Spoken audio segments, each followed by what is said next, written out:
We should hit continue on our screen.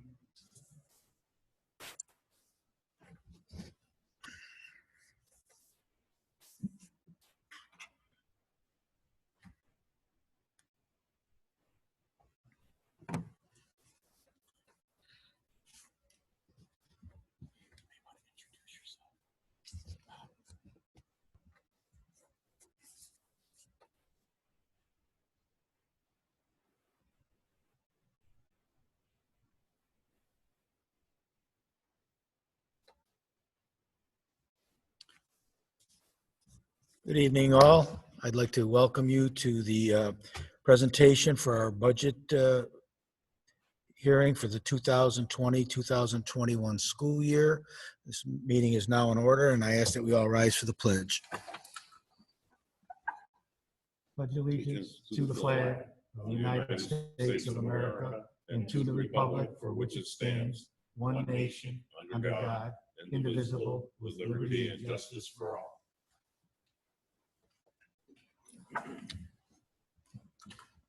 My name is Bob Polino. I'm board president, and at this time I would like to turn it over to Mr. McSwan to begin the presentation. Thank you, Mr. Polino. Before I pass it over to Mrs. Roberts.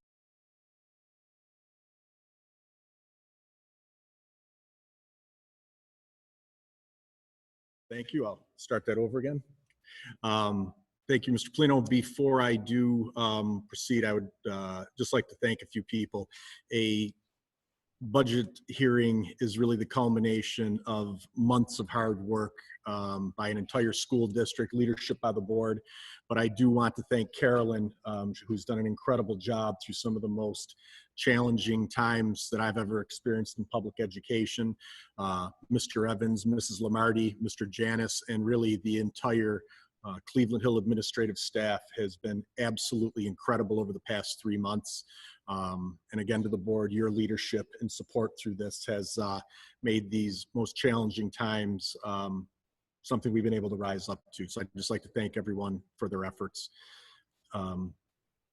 As we present this budget tonight, I do just want to remind the board that this budget is simply setting the ceiling for potential spending for the 2020-2021 school year.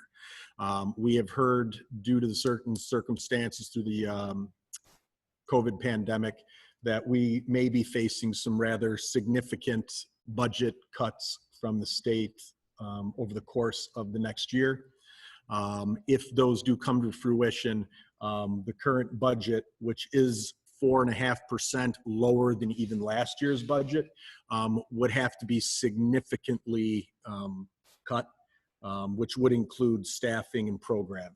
But we're very comfortable and confident that this is a very conservative budget that maintains our staffing and program to levels to provide our students and our community the programs and the support that they have enjoyed over the years, and will help us move forward through, again, these challenging times. So with that, and again, Carolyn, thank you. I will pass it to you to walk us through the budget hearing. Okay, thank you. So I'm just going to share the presentation here with everyone.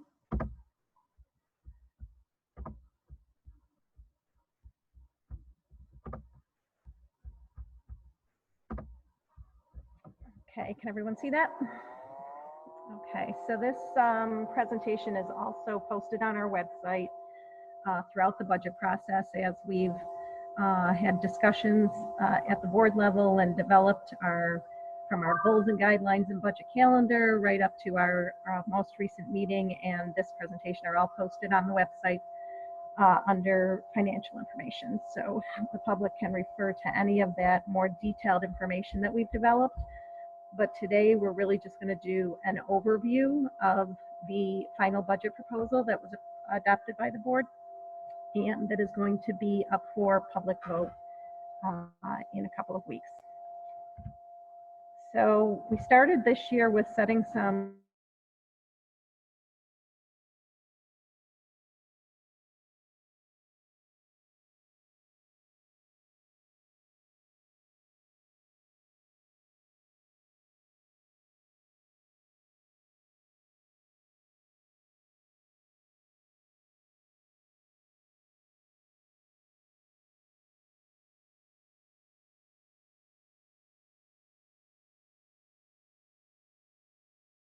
that there is decision-making made at the state level that significantly impacts our district. We rely very heavily on our state aid. That's a source. And so in a year like next year, where it's somewhat precarious as far as our state aid, it's nice to know that we've done some conservative budgeting. In other words, we have not overspent. And as a matter of fact, we try to underspend a little bit each year so that we can set aside some money in our savings for those tough years. Our second goal was to utilize fund balance, and that's the savings that we've accumulated over time to cover some one-time costs. And this is a priority that's been an initiative for several years now. The Cleveland Hill District has named it Project Achieve, and it's a way for us to say, we don't want to use our savings account to pay for recurring costs, because that then will just get us into a financial hole in the long run. But what we can do is use some of that savings for some one-time projects that can help move the district forward. And so those costs have been geared toward technology purchases and professional development the last few years. And so we're going to keep looking to do those one-time expenditures. And then we also utilize fund balance if there's any unanticipated cost swings. For example, teachers' retirement system, or TRS. Those rates are set by the state, and some years they fluctuate significantly, and it's all based on the market. So as the market will probably take some swings after this pandemic in the next few years, we may have to dip into that fund balance to help cover some of those costs that might fluctuate year to year. Another goal is making budgetary decisions that are consistent with long-term planning. So in other words, don't just look out 1 year, make sure that we're looking out in the long term. And that goes for planning for equipment replacement and not just letting things all grow old and then needing to spend a lot of money in 1 year for equipment. We try to spread that out. So that's just one component of that long-term financial planning. Our fourth goal was to continue to keep tax increases to a minimum. Been a very high priority for this board. We've actually, since the tax cap came into place a number of years ago, we have been able to keep our tax increase under the calculated tax cap each year. And then our final goal was just to make sure that throughout the budget process that we're communicating those budgetary needs and decisions to the public so that they have an opportunity to ask questions or give input throughout the process. And that's been done by holding public meetings, and our budget discussions have all been at budget meetings and or at public meetings. And then we also post that information on our website so that people who aren't able to make it to the meetings can refer to it at a later date. So just kind of an overall summary of the proposed budget. Our proposed budget for next year is $32,692,679. As Mr. McSwan mentioned, that's actually a pretty significant decrease from our prior year budget, which was over $34 million. So it's a 4.84% decrease from the prior year. You'll see as we get into some later notes that a large portion of that decrease was really related to some debt service that fell off from a project that was done back in, it was the 2008 project, and those projects are financed over 15 years, and we get corresponding state aid over 15 years. So that was one reason why the budget went down. But we also made some decisions to try to keep this budget in line, knowing that the state aid was not going to have any foundation aid increase for this year. And then the other key component here is the tax levy. And our proposed tax levy is $13,140,576. And that tax levy is a 2.8% increase over prior year. That is a slightly higher increase than we've seen over the last few years. And the main reason for that is that when the state finalized their budget this year, they were not able to give us an increase in foundation aid. And so we had to adjust for that by making sure that we increased our tax levy enough to cover our budgetary expenses. Our cap this year was 2.91%. So as you can see, we once again stayed under that tax cap.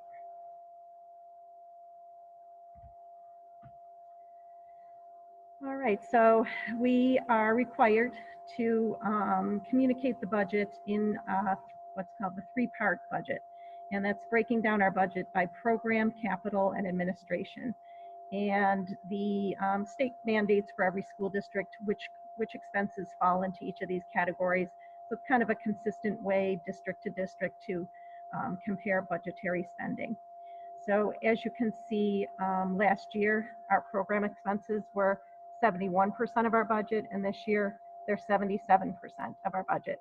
The main reason for that is if you look at the capital line, the green line, you see that that went down significantly from 6.2 million to 3.8 million.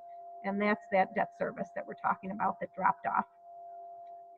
Another component of that is that there is some equipment spending that we pulled back on and reduced from our budget this year. So that was another reason why each area of our budget actually was decreased somewhat.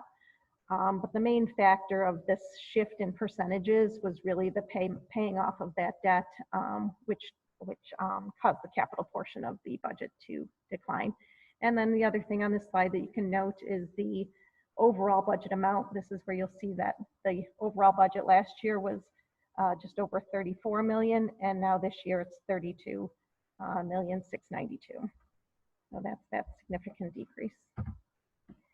And then when we look to the other side of the budget, the revenue side, you see the breakdown between the state aid, which is about 43% of our budget, and that includes a variety of different types of state aid. It's building aid, foundation aid, BOCES aid, so a lot of these different aids are based on the spending that we do in the prior year.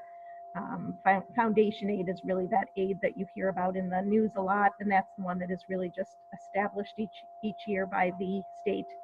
Unfortunately, our foundation aid for next year it is zero increase from the prior year. Typically, that's where we get to pay for a lot of our cost of living increases, is out of that foundation aid increase.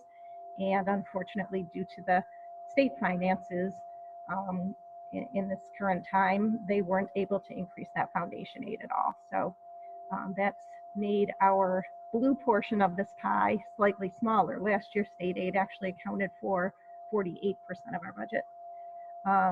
The other reason why that number went down is that it included building aid on that debt service that also fell off. So between those two components, that's why state aid is now a smaller portion of our budget. So you can see most of our budget is funded by tax levy and state aid, and it's a fairly even split between the two. Wealthier districts tend to be funded more on tax levy, less on state aid. We're pretty equitable shares there. Okay, so the next couple of slides, I'm just going to really touch on some of the key components of things that were included in the budget or things that dropped out of the budget. So the major change items that impacted our budget this year. So the first thing is that this does include some federal stimulus funds to replace some of that lost state aid this year. This is one of those big unknowns this year, that the state has said that they will replace any lost funding with some of this federal CARES Act money. We have yet to see exactly what that amount may be, and that's where we may need to look at some additional spending reductions throughout the year if this funding does not pan out. So as Mr. McSwan mentioned, this is a maximum spending plan that we will be keeping a very close eye on throughout the year, and we may need to pull back on some spending throughout the year. And we have already established kind of a tiered plan of which spending that we might need to pull back on if funding does not come through. So it's an unusual year this year in that respect.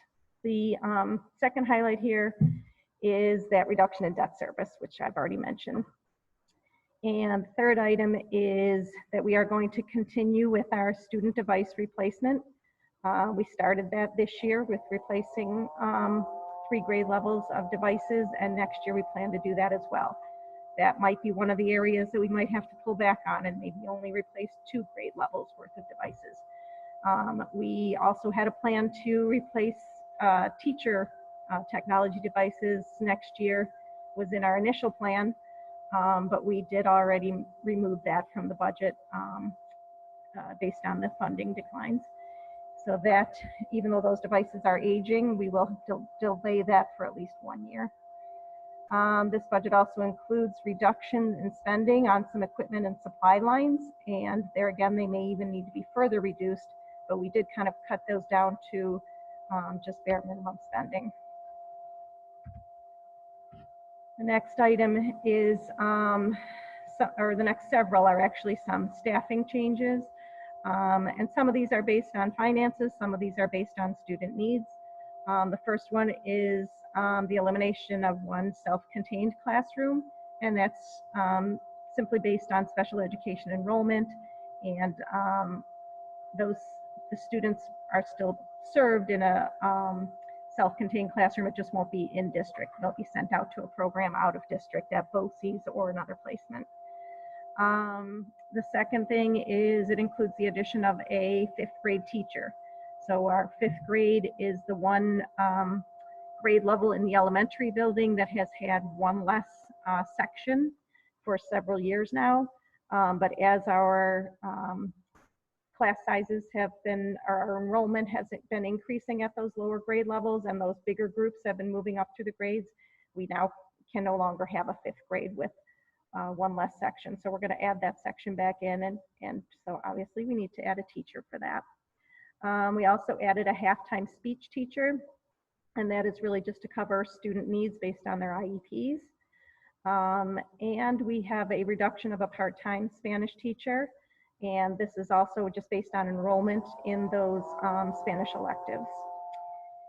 The next item is that we really took a good close look at some of our other positions in the districts and within the district, and we decided that some of the teacher assistant positions were not really instructional in nature, and so those can be covered by a teacher aide. And so we're shifting a few of those positions from a teacher assistant, which is a little bit higher level employee and more expensive employee, to an aide position. The next item is our annual capital outlay project. This is something that we've been doing for a number of years. The state allows you to do up to a $100,000 capital project each year without having to finance it and get any bonds for it, but then you still get building aid on it in the following year. And so our building aid ratio will get over 80% of that back in aid the following year. And so we just do some of the minor replacements that need to happen throughout the building, like worn flooring and interior door replacement. The last item here is that this budget also includes a couple of state mandates this year that happen to be hitting this year just due to timing. So there's something called the Building Condition Survey, which is required every 5 years for a school district to have an architect come in and do an analysis of all of our buildings and determine the useful life of roofs and windows and things like that, and which things should be considered for upcoming capital projects. And so we have been selected to do that at some point during the 2020 year. So that is about $55,000 that's included as sort of a one-time budgetary expense for next year. And then the other thing is lead testing, which that came about, I think it was 3 years ago when that first started. And now we're on to round 2 of the lead testing, where we need to do a lead testing of all of our water again and report it to the state if any of our water has an unacceptable lead level. And so both of those mandates will be in next year's budget. And also both of those do generate building aid the following year. So that's it, unless anyone has any questions. My last slide basically is just telling everyone to remember to vote. It's going to be a little bit unusual this year because everything is entirely by absentee ballot. Those ballots should be being received in households by the end of this week, by probably Monday at the latest. So when you get those ballots, be sure to look at them right away, get them back in the mail to us, because we need to receive them by 5 o'clock on Tuesday, June 9th, in order for those to be counted. Those can be dropped in the mail, or we will have a ballot box at the Eagle entrance of the school back behind the elementary side of the building. Questions? Yes, Mr. McSwan. Thank you, Carolyn. Just one thing I failed to mention at the beginning, if you would just touch on it a bit, the change in the town's tax reassessment that will not be impacting this year. If you wouldn't mind just touching on that for anyone that's listening. Sure. So when we had met previously and talked about the tax levy and the impact on our taxpayers, we talked a lot about the fact that the town of Cheektowaga was doing a reassessment this year. The town has decided, in light of the pandemic and all of the closures and the fact that there was quite a bit of pushback on that assessment, and they didn't really have a chance to address all of those concerns. So they've decided to delay that assessment. The impact there is that we now, instead of having reassessed values, which means everybody's values are much closer to what the real market value of your home is, and then our equalization rate would have been 100%. Now the state has said that our equalization rate is 83% because our assessed values are still significantly below what the state deems our market value to be. So in a way, it's kind of a wash as far as the impact on the taxpayer. What it does is it makes our tax rate appear higher because the rate is calculated on your assessed value, and if your assessed value is lower than it should be, then the tax rate becomes higher. So it's a little bit deceiving when you look at the tax rate, but as far as impact on a tax bill, it really shouldn't have too much of an impact on a tax bill. Anything else? Were there any questions from the public? Nope. Okay. And I think we are all set.